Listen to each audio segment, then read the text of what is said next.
Can any of you remember a time when there has been so much confusion in the public square? I've been around for a while, and to me, I cannot remember any time quite like what we have gone through in the past week. I think right after Pearl Harbor was bombed, there was a lot of confusion, especially on the West Coast. Rumors were flying everywhere. People were worried the Japanese were going to invade the mainland, which anybody who thought about it for 5 minutes would know they wouldn't. But nevertheless, it scared everybody to death, and so the nation was in a lot of confusion. But then it didn't last very long because the country pulled together to meet the threat. And I thought it was impressive when you go back and look at the way they did. I don't recall anything quite like what we are going through right now. Borrowing a phrase from Isaiah, truth is fallen in the street. I suspect that some people, when they see that in Isaiah, take it as a reference to religious truth, but I don't. I really take it as an apt description of what we're seeing right now. I mean, where on earth would you go today for objective truth about what's happening out there? Somebody to just simply tell it like it is, A, B, C, D. We are at the same time facing an absolute blizzard of disinformation. And it's really astonishing to me. Some time ago, I read a remarkable book titled Explaining Hitler by Ron Rosenbaum. The reason I got the book was because I got an advertisement through the mail, and I was really kind of looking for something to read, and it advertised the book as a thumping good read. I don't know what thumping meant about it, but at least it impressed me enough to say, well, okay, I've always been kind of interested in this, and so I sent for it. Explaining Hitler by Ron Rosenbaum. I recommend it to you not merely because of the topic, because it's a really good read. You will not be bored. I've got 2 radio programs coming, just recorded, that cite that book extensively, and so you'll be hearing from me again on that subject on the air before very long. I think you would have to go back to Germany to the 1930s to find anything comparable to what we are seeing now in this country, because this just is not the way we have done things in this country. I have heard more than one commentator in the recent months, not me, but others, use the expression brown shirts, talking about some of the stuff that's going on out there. And I wonder how many of the younger generation have a clue what they are talking about. I really wonder. And for anyone who wants to wear a colored shirt for any party, I recommend that you look up on the internet the expression, the night of long knives. The night of long knives. The Germans were no different from us. They tend to believe what the government told them. Then those who opposed the government started disappearing. And for your information, the official name of the Night of Long Knives was Operation Hummingbird. Again, another lie. But still, the SA were Hitler's people pushing people around, in meetings and what have you, and picketing shops and keeping people from going into Jewish stores and breaking windows and doing all the rough stuff. The Night of Long Knives was the night he sent the SS and the Gestapo around to kill the entire leadership of the SA. So, this is the kind of thing that happens in that kind of an environment. Perhaps the least trustworthy source of news these days are forwarded emails. And I think, I'm getting to the place where I debate briefly. If there's one forward, I will probably open it. If it says forward, probably won't. If it says forward, I certainly will not. This is one of the ways where viruses are passed around, and invasions of people's computers is whenever they have some great interesting thing and people forward it to all their friends. The next thing you know, a lot of people's computers are infected by that. But frankly, you really need to check up on things before you forward them to anybody else. I don't just forward very much stuff, although I send a lot of links to things, but they're not forwards that somebody else has sent me, usually. And once or twice recently I have sent things on that somebody sent me, only to find out later on that they simply weren't true. The thing that makes this thing worse is that the sources where you go to check up on these emails that come through are not trustworthy. You know, they have access to grind. They have their things they believe. They have ways of expressing stuff that when you look at them for a minute, you realize, oh no, this person is on this side. This person is on that side. And you just find that everybody is bending the truth to make it fit. I remember when I was a kid, we used to, one of our, this was pre-television days, one of our family pastimes was doing jigsaw puzzles. And my dad's favorite running joke was when he found a piece that looked like it would fit but wouldn't, he'd get out his little pocket knife and says, I'll cut this, I'll make it fit. Well, I'm afraid there's an awful lot of that going on in the public and the news media right now, today.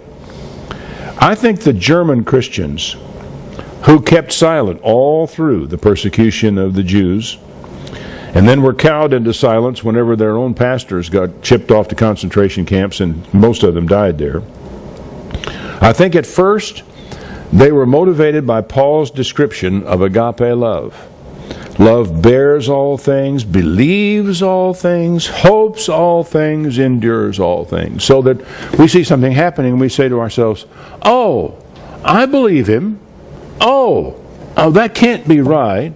And you know, you go ahead and you accept the explanation that's being handed to you, because it's just not easy to admit to ourselves that somebody is lying to us. It's hard. And I think the German Christians for a long time were taken in by that. And then it was too late at a later time.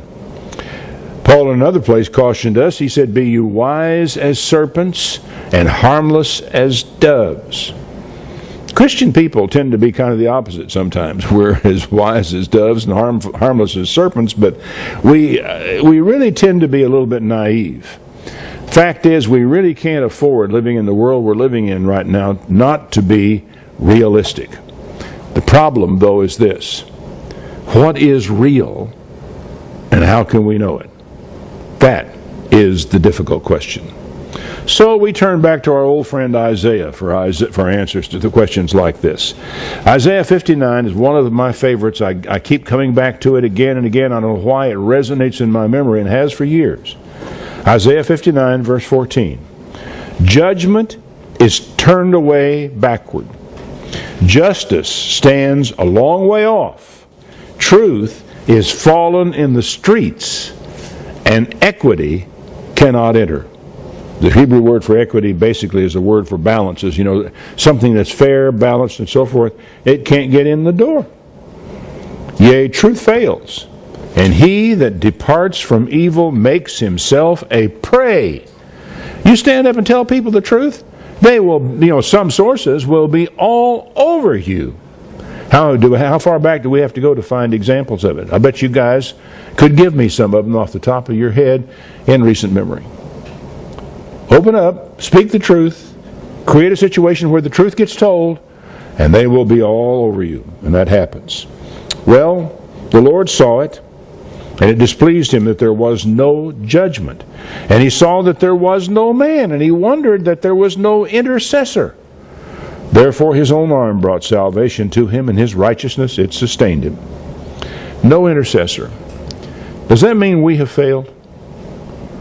Well, probably not us, because the fact is it takes someone with influence to make any kind of a real difference in the world. You can hold up your end of things wherever you happen to be, but because you aren't seen by God as an intercessor in society doesn't mean that you failed somehow.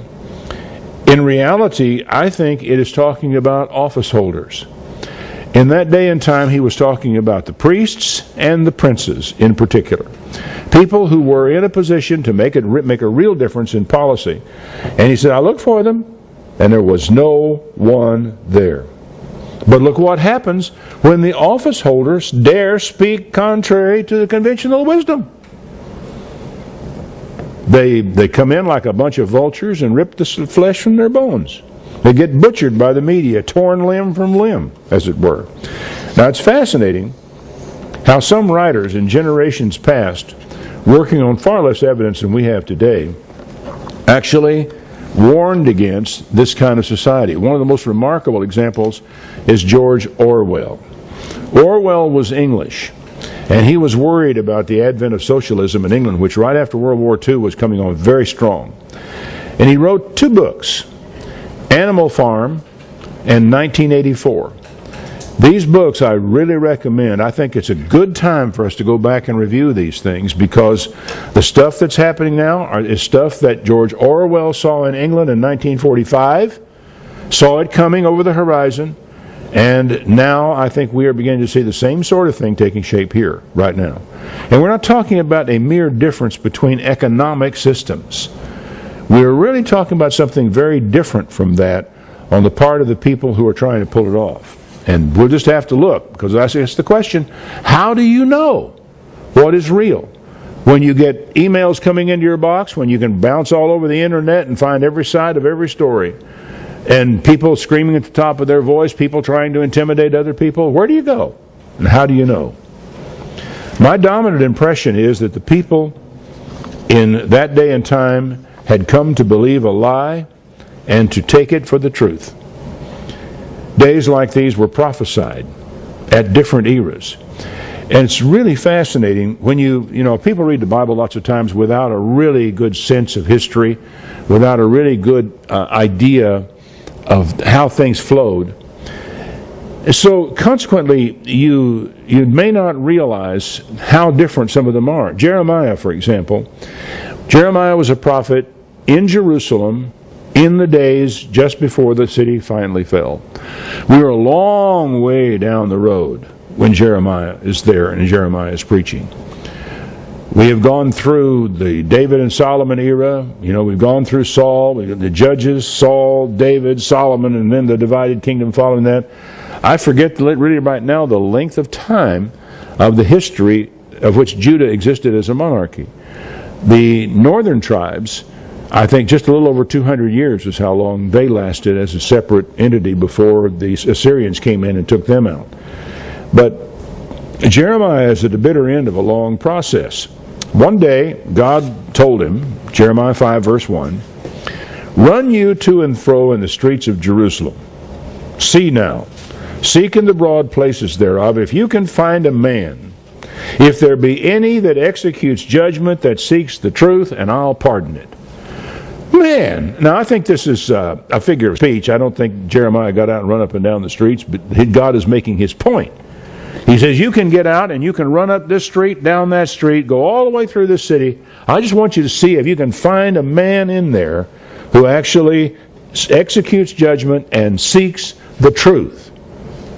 Now notice, he didn't even say tells the truth.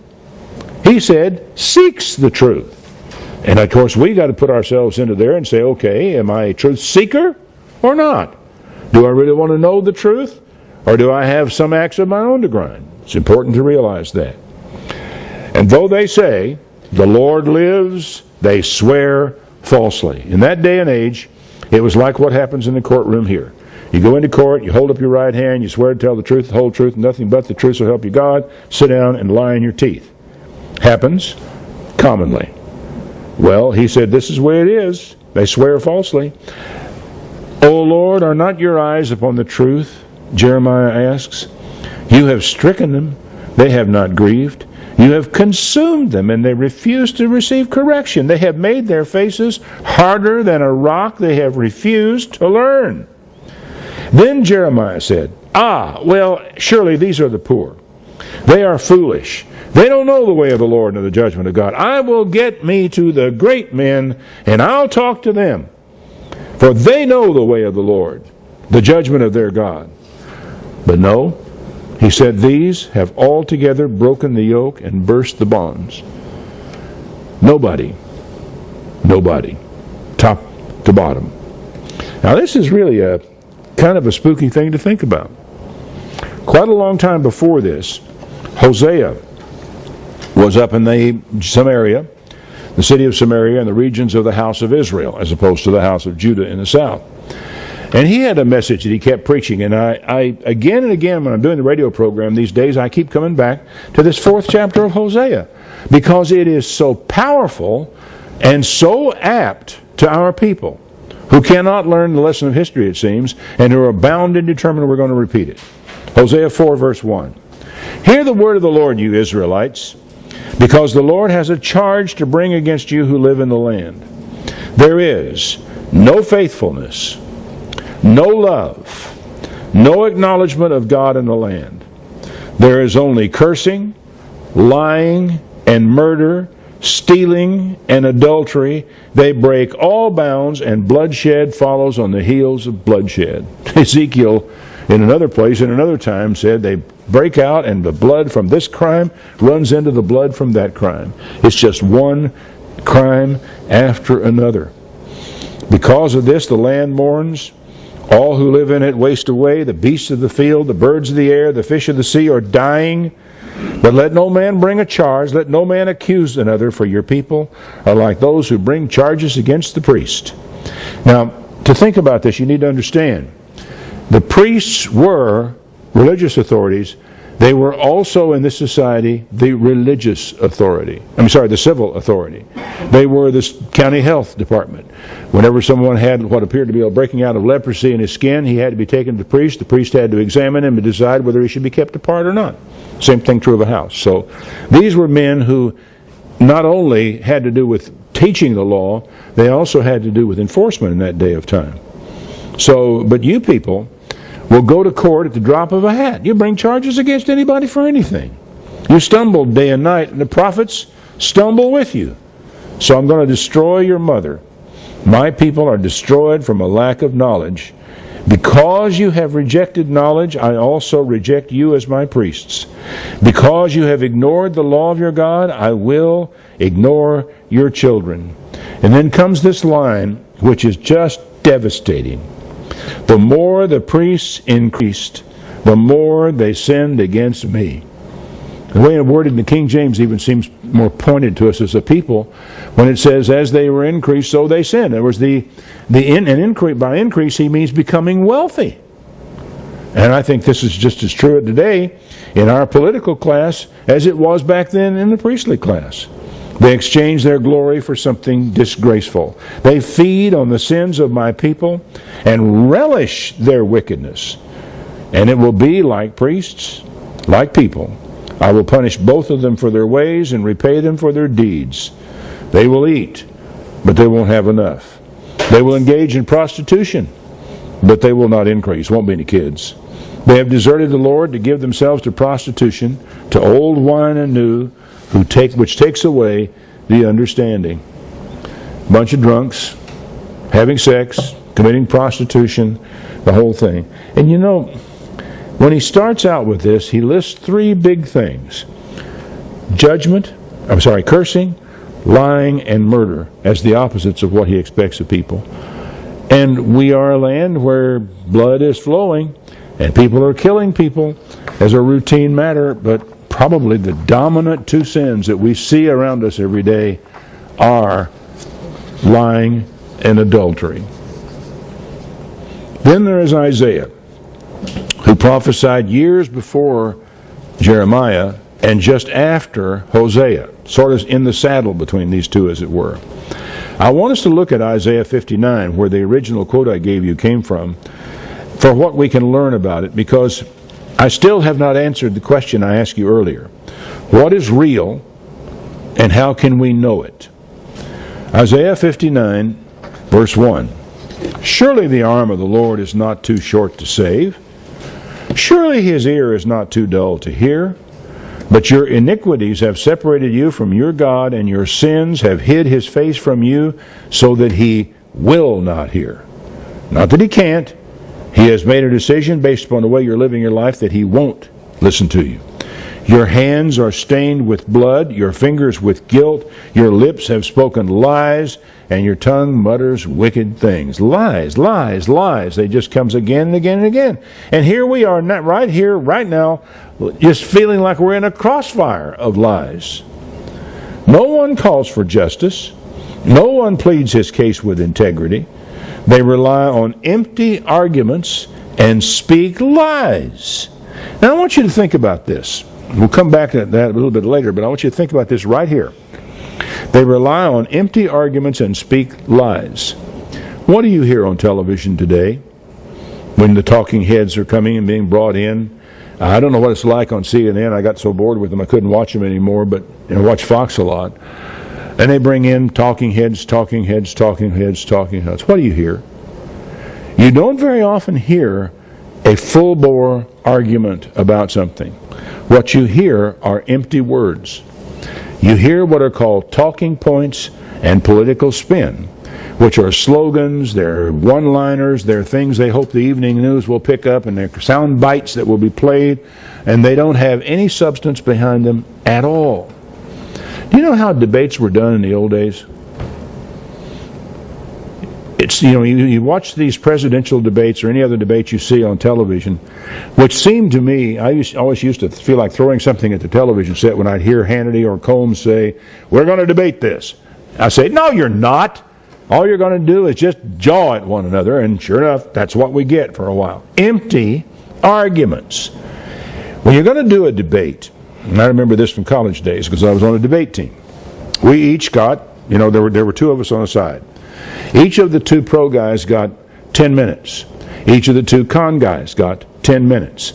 Then each of the two pro guys got 5-minute rebuttals. The other two got 5-minute rebuttals. There you can make an argument. There you can make a point. There you can support your point. And you're not interrupted. Nobody's saying things while speaking while you're talking. You have the floor. You can talk. But you have to remember when you're making that talk that the other guy is going to get up in a few minutes and take your argument apart. What does it make you do? It makes you work hard on what you're saying, that you don't leave him any place to get leverage.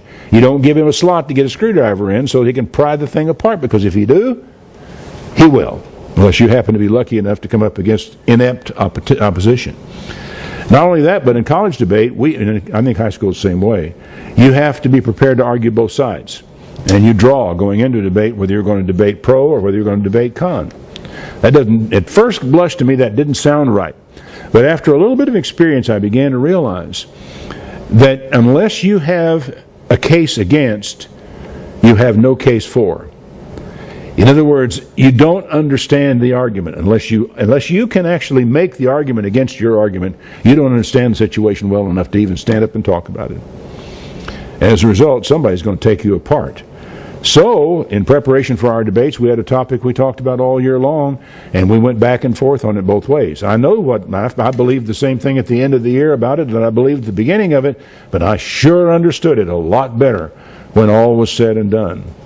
I would give a lot to hear some presidential debates like that, to where the men got up, gave their speech, and the other guy got up and disagreed and said what he had to say, and then he sat down and the other one rebuttal, back and forth, timed so that they have to give a little time to answer questions and what have you, instead of letting the media sit out there, formulate the questions, and they do the job of finding out theoretically what these guys believe or practice or plan or anything else.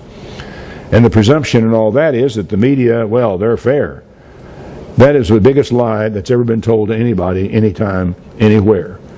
Every media outlet in this country has a political bias. Your challenge to figure out what it is if you're going to listen to them at all, because if you don't, you're not going to understand what's happening out there.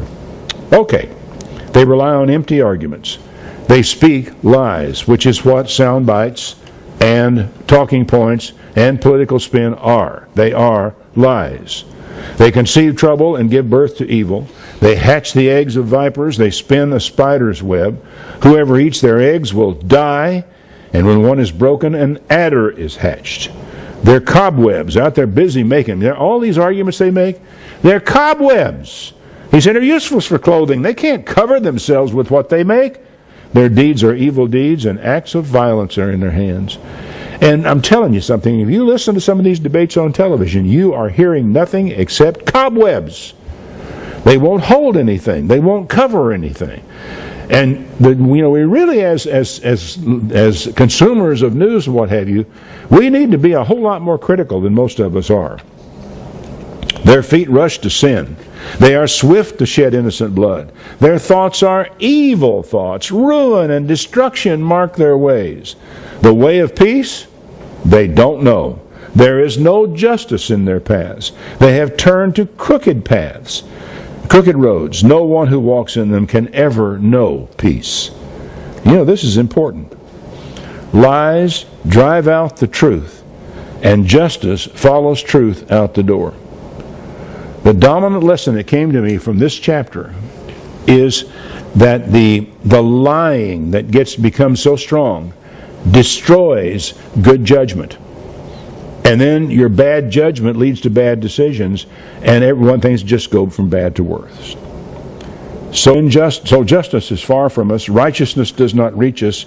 We look for light, but all is darkness. For brightness, and we walk in deep shadows. Like the blind, we grope along the wall, feeling our way like men without eyes. At midday, we stumble as if it were twilight. Among the strong, we are like the dead. You know, that's what he's talking about here. This is all metaphor. But he's saying we're wandering around like men in the dark, and bumping into things and falling over things, even though it's bright light. We can't see. Why can't we see? Because we've been lied to, and because we believe the lies, and because we're not critical enough of what people tell us. We all growl like bears. We mourn like doves. We look for justice. We don't find it. For deliverance, long way off. For our offenses are many in your sight. Many in your sight. Our sins testify against us. Our offenses are ever with us. We acknowledge our iniquities. Rebellion and treachery against the Lord, turning our backs on our God, fomenting oppression and revolt, uttering lies our hearts have conceived. We just made them up, pure and simple. So, what's the result of all this? Justice is driven back. Righteousness stands at a distance. Truth has fallen the streets. This is where we started. Truth is nowhere to be found. And whoever shuns evil becomes a prey. The Lord looked and was displeased that there was no justice. Now, if you ever needed a good example of this idea that someone who shuns evil becomes a prey, just look at what happened to Governor Palin of Alaska. When she was announced as a presidential candidate, from that day forward, she has been like, a rabbit on the ground to eagles, birds of prey in the air. It's really staggering to see it. To me, as what I've watched what happens, it is rude, it is thoughtless, it is biased, it is nasty, and you ask yourself, whatever happened to journalism? Whatever happened to just tell a story? Whatever happened to just simply explain to people, just giving knowledge and understanding of events to people? That's gone. It's not to be found. He says this, justice is driven back, truth has fallen the streets, honesty cannot enter, truth is nowhere to be found. He saw that there was no one, verse 16. He was appalled that there was no one to intervene. So, he had to do it himself. He put on righteousness as his breastplate, and the helmet of salvation on his head. He put on the garments of vengeance, and wrapped himself in zeal as a cloak. According to what they have done, so will he repay wrath to his enemies, retribution to his foes. He will repay the islands their due. From the west, men will fear the name of the Lord. From the rising of the sun, they will revere his glory. For he will come like a pent-up flood that the breath of the Lord drives along. Exactly the form this takes, we now know from history what happened to these people. I don't know what form it will take in the future, but I fear what he's talking about here does lie in our future. The Redeemer will come to Zion, to those in Jacob who repent of their sins, declares the Lord. As for me, this is my covenant with them. My spirit, who is on you, my words I have put in your mouth, will not depart from your mouth, or the mouth of your children, or the mouths of their descendants from this time further on. So, do we still have some things to learn about what is real and what is not? How to live in this environment, how to keep our heads on straight in this environment, how not to be swept away by this or that argument that someone is making. Jesus had some things to say about this. In Matthew 24, verse 4, the disciples had asked their question about, tell us, what's going to be the sign of your coming and the end of the world? And Jesus' first thing he said was, take heed that no man deceive you. And I'll tell you that this is a very apt warning, because I don't want to use the term gullible, but I do think we Christians are naive. I do not think we look hard enough at some of the things that we see coming by us on either side of the political spectrum. I'm very concerned about that. He said, they're going to tell you, oh, here's the Messiah. There are going to be false Christs that come in my name and deceive many.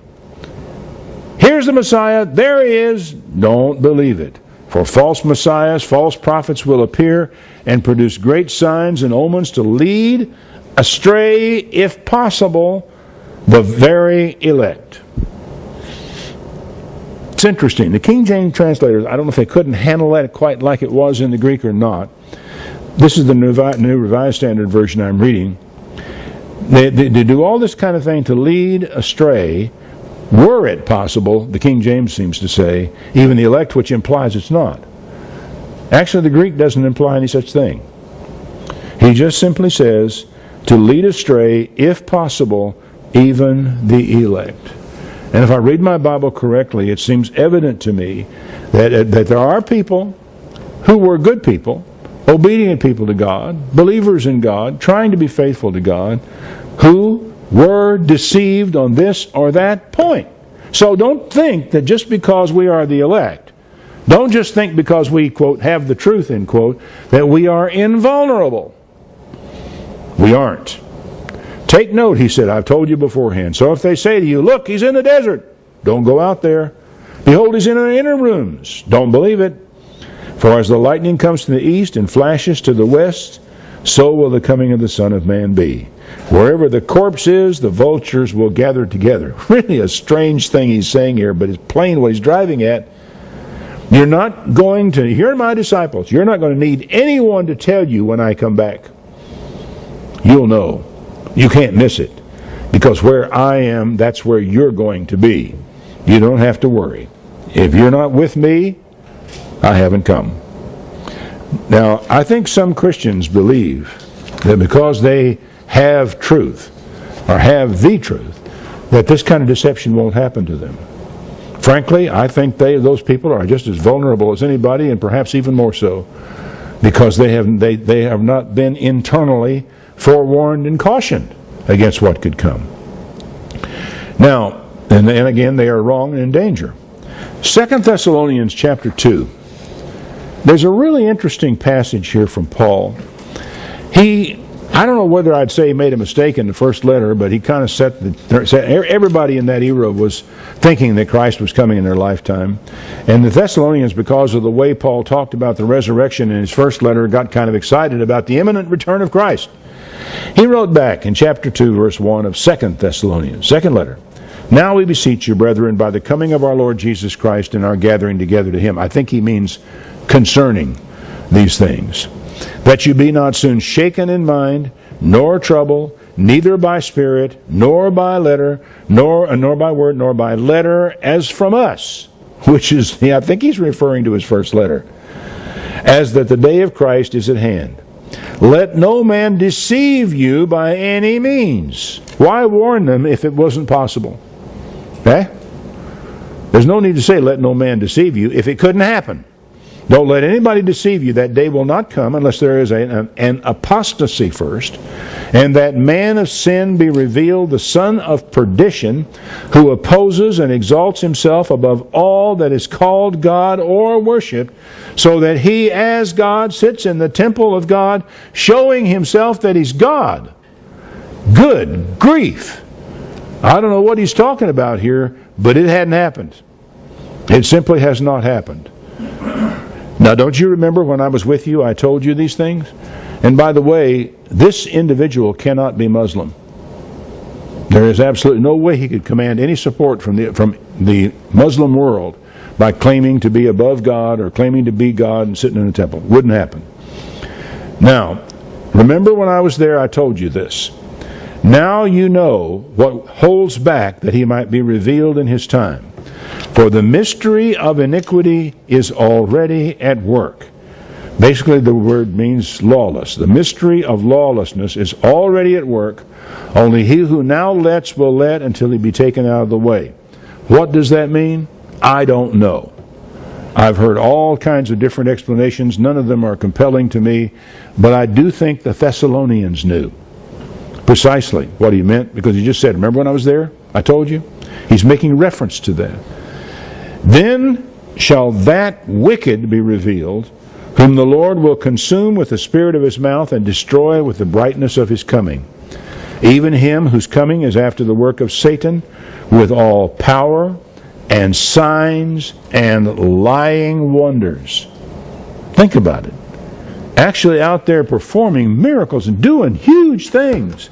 And probably with all kinds of testimony come from people about all the stuff that he's done for them in their lives. Big time operator. And with all deceivableness of unrighteousness in them that perish, because they received not the love of the truth, that they might be saved. Now you would think that people who really love the truth, who cherish the truth, who deplore a lie, would exercise themselves to be able to understand and to know the truth when they see it, and to reject the lie when they see that. For this cause, those people who did not receive the love of the truth, God will send them a strong delusion that they should believe a lie, that all might be damned who believed not the truth, but had pleasure in unrighteousness. Now, I don't think we are seeing this just yet. But I do think we are seeing an interesting illustration of how it might work. Now, we're seeing things happen in this country right now that I never would have imagined would happen. Never would have imagined it. Yet here it is. How far will it go? What is it? I think it's a good illustration of how people can be led astray, how they can be led to believe a lie, how they will believe promises made by politicians, which, I don't care what stripe the politician is, right, left, or sideways, believing promises by politicians is you're courting disaster. So back to my original question. In a generation of liars, how do you know what is real? Because that's just where we are. Okay, I've got some points here. Number one, do not assume that anything you read or hear is true, real, and factual. Look for the bias in the source, because it is there. Left or right or center. The bias is there. Don't just swallow stuff. Think about that bias. Number two, tune up your internal lie detector. How do you do that? Well, the first way you do it, the most important thing that you do to tune up your internal lie detector, is to make Bible reading a daily habit. That you don't let a day go by without a certain minimum that you set for yourself, that you actually sit down and read the Bible in the leather. Now, what do I mean by that? I mean, you don't read it on your computer. You don't go chasing proof texts around through somebody's book. You actually take a bound Bible, find a quiet chair, find your bed, wherever you like to read, and read that thing, starting in certain points and reading straight through. Not chasing around, reading in context, grasping what the author is saying, and going on day by day and immersing yourself in the Bible. Now, this is more important than you could ever imagine. Right here in Tyler not long ago, well, it's been a long time ago now, I went to a real estate seminar in which a local psychologist, I believe, he taught psychology, was doing a seminar for these real estate people. He said one thing, I don't remember anything he said in this except this one thing.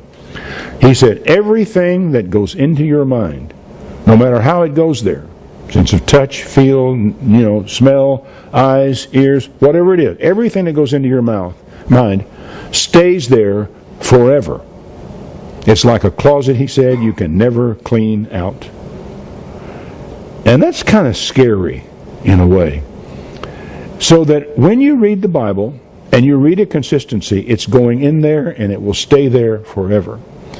And there will come a day when you're going to face something, you're going to hear something, you're going to be up against a situation, and you will recall what you read in Scripture, and it will keep your foot out of the snare that you're about to put it in. I wish I could tell you how many times that's happened to me over the years. I can't remember all of them. But I just know how many times I've thought about to do something, and all of a sudden a proverb will come banging through my head and say, no, you don't do that. I keep warning myself occasionally about, in fact, just recently, somebody on our forum went what I thought was a step too far in criticizing President Obama. What came immediately to mind was what they said to Paul on that day. Do you want to speak evil of the high priest? And Paul says, I didn't know he was the high priest, for it is written, you shall not speak evil of the ruler of your people. Disagree with him? Yeah. Argue with him? Yeah. But you don't denigrate the man, for in doing so you denigrate the office, and in turn you denigrate God. Don't do that. Don't go there. Don't do name calling. If he's wrong, you can say so. But that's a different matter from some of the things that I have heard said about President Obama. I disagree with him personally. I think he's the wrong man for us at this time. But that doesn't mean I'm going to call him names or denigrate the office of the presidency. Number 3, consciously turn on your lie detector. You have one, built in, born in.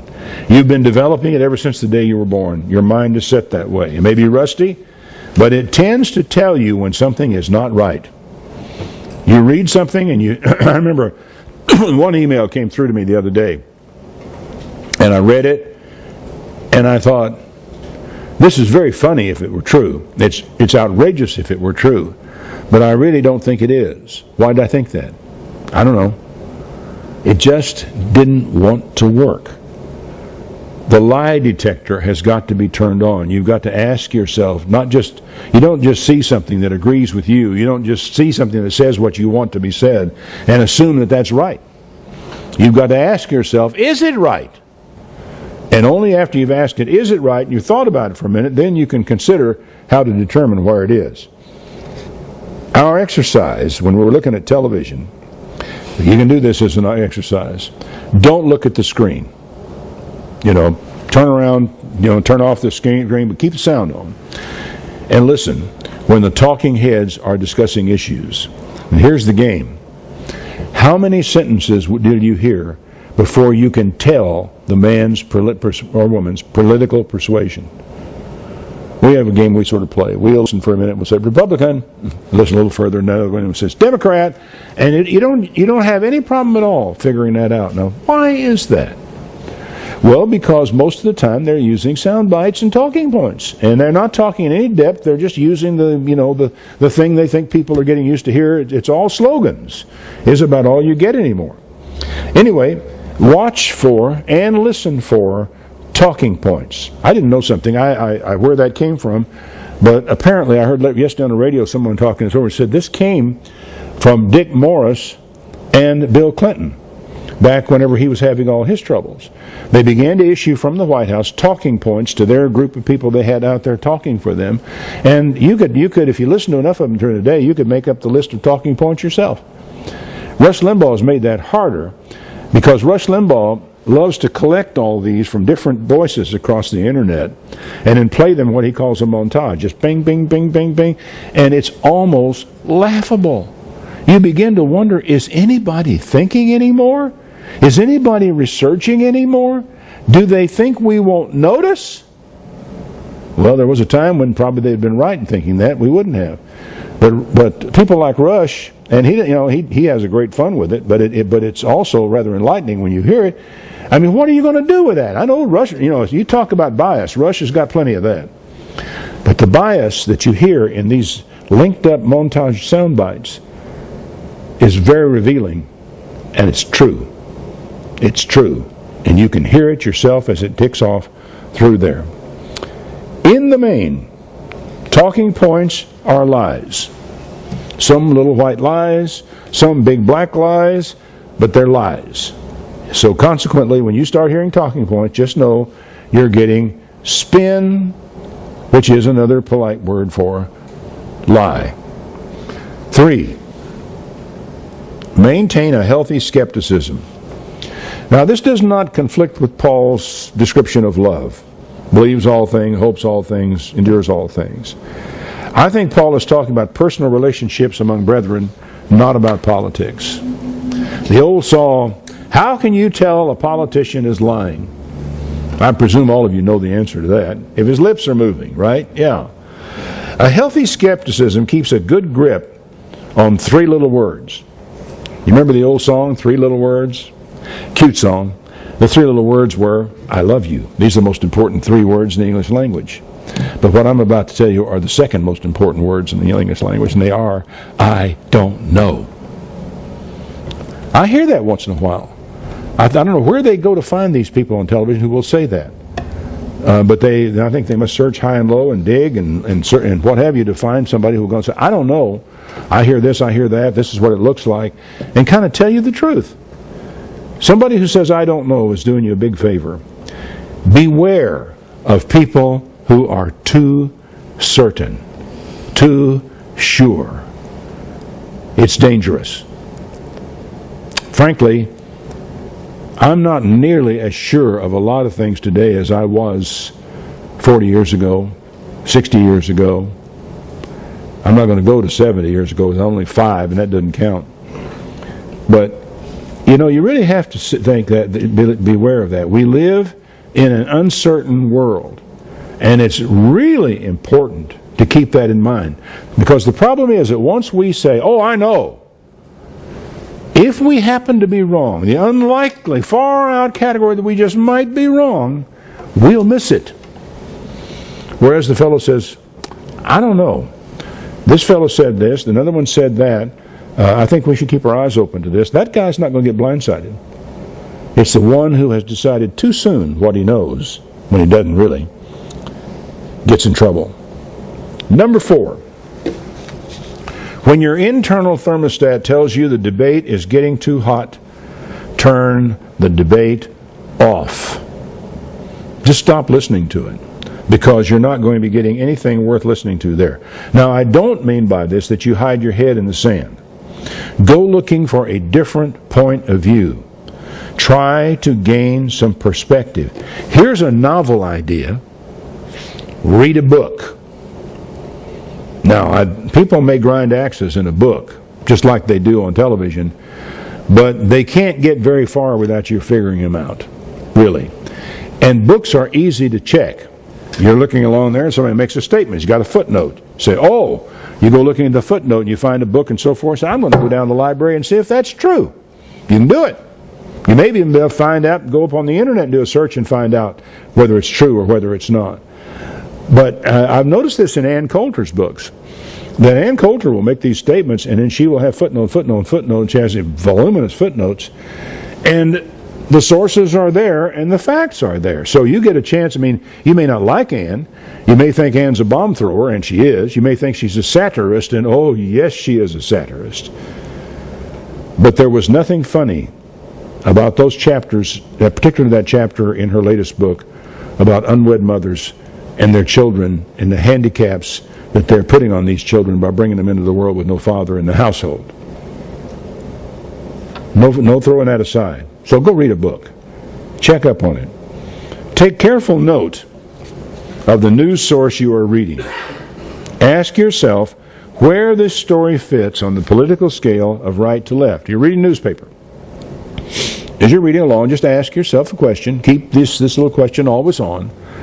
Is this person left, right, center, left of center, right of center? Where is this person on the political scale who is writing this story? I was reading one just the other day, and as I read down through, I thought it was just a very factual story, but I got about, half the way down the page, and I began to realize, no, this chap is a Democrat. There's no question about it. And if you just ask yourself the question, you'll know. And then you realize, I'd better take this with a grain of salt. Now I better look at the other side of the story. Now I better just put this on the shelf of things to be thought about later and not swallowed whole, because swallowing a whole can become very painful. It won't take you long to know how to take a given source. You know, if you're reading a newspaper and you see the little AP for Associated Press, and then you read down through the story, asking yourself as you go, where is this source on the political scale? And if you begin to see a pattern on AP or UPI or whatever news source it is, you will be far better served, because when you read them, it's not that you don't read them, you do read them. It's just that you know what the bias is going to be. That's how you keep your lie detector tuned up. Number 5, always remember the pogo principle. Everybody know what the pogo principle is? A line from one of Pogo's comic strips way back. I don't know how far away it was, but everybody knows it now. We have met the enemy, and he is us. We sit around pointing our fingers at the politicians, and really the problem in this country is us, all of us, not just you or me, not just this group or that group. The problem is that the whole country has allowed itself to go down this road and to be told these lies and to believe these lies because they want to. If it weren't that way, we wouldn't be where we are today. But that is the principle. One of the things I recommend to you in your reading the Bible in the leather is to read the 9th chapter of Daniel. Daniel, remember now, is recorded elsewhere in the Bible as being one of the 3 righteous men who lived. Just read what he wrote in the 9th chapter, in that prayer to God that he made. It is one of those heartfelt prayers and very revealing about the way we ought to look at our society. And to give you a little help, Daniel didn't say Israel has sinned. He said we have sinned. He put himself right in there with them. He didn't claim anything else, and he just knew where the problem was. The problem wasn't the princes. The problem wasn't the false prophets. The problem was us. Because if we had not been of this mind, we wouldn't have believed a false prophet. So, if you think the leadership that we have is bad, go look in a mirror. Number 6, always call a lie by its name. Don't allow euphemisms. I mean, if it's a lie, it's a lie, and that's all there is to it. Talking points, they're just spin. And spin is just a lie by another name. It is not the truth, the whole truth, and nothing but the truth, right? So it's a lie. To me, calling it by its name, at least in your own mind, you don't have to say anything out loud. In your own mind, identify it for what it is. And this will help you not go down that road any further. That's 6. There ought to be a 7th. I'll tell you what, I will let you fill in number 7 for yourself. You'll remember it longer that way.